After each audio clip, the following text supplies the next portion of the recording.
Hi, all. So now we've done the Western Europe, we've seen the hippies, we've seen counterculture, we've seen the revolution in 1968.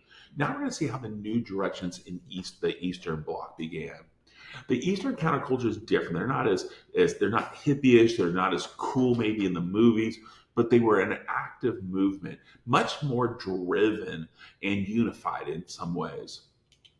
Alexander Solzhenitsyn, despite his being exiled from the Soviet Union and living his rest of his life in the United States, he became a cult of personality, a mythical figure almost that really inspired the intellectuals to continue to write. The Bitterfeld movement was an East German movement that was a cultural movement, artistic movement that challenged and criticized the Soviet communism without quite calling it out. It was much more of a subtle movement and was not oppressed. Very important element. And then we see the Samsonite, which is this is the the self-published criticisms that are found throughout the Soviet Union, Eastern Bloc. Here we see several examples of what these self-published works look like. And this was, I do believe that this is more like almost like the Sons of Liberty trying to gain control of print culture in the underground element, trying to persuade people that their lifestyle was wrong. They needed to revolt against the Soviet Union.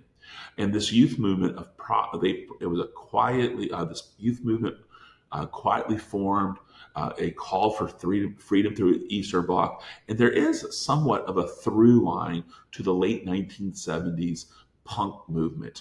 The punk movement is even more of a vocal reaction, where the early 1960s to early 70s was much more of a print culture, quiet movement. This is going to be the loud aspect. And again, if you want to look more into that, definitely do that. And that leads us to the apex. And this really is a turning point. I do think that Dr. McKay really doesn't hit the value of Prague Spring. So let's jump in. So Prague Spring really begins in 1967. There's a series of writer strike led by a guy last named Havel, and there's a countrywide protest against the little Stalin that had been in power forever, and they believe that the new leadership by this time, Brezhnev had only been in power for 4 years. It looked like Brezhnev was open for some reform, which went against that no experimentation. I do think it should have been known pretty obvious that this was not going to be a permanent movement, but people got caught up in the movement. Um, in the wake of the writer's strike, Brezhnev allowed for Alexander Dubček to become the dictator of Czechoslovakia, and he immediately introduced socialism with a human face. Socialism with a human face was a more liberal version of communism, and he wanted to allow for some development of multi parties. He was pondering, do we begin elections? And this was really kind of this romantic connection to pre-World War II Czechoslovakia, and the youth movement fully supported. There was a sense of excitement. The one thing Dubček made sure he didn't do was withdraw from the Warsaw Pact. He still pledged his allegiance to the Warsaw Pact, and all of a sudden you get this kind of conflict. What happens here? Yes, Czechoslovakia is a loyal East Bloc country, and yet they have socialism with human face that is challenging the version of communism. Well, the hope of a democratic change really led to this thought of collapsing the Iron Curtain, and that's when Dubček brought in the Warsaw Pact. The Warsaw Pact forces invaded Czechoslovakia. And the reason he used the Warsaw Pact is so that it didn't look like a unilateral Soviet action.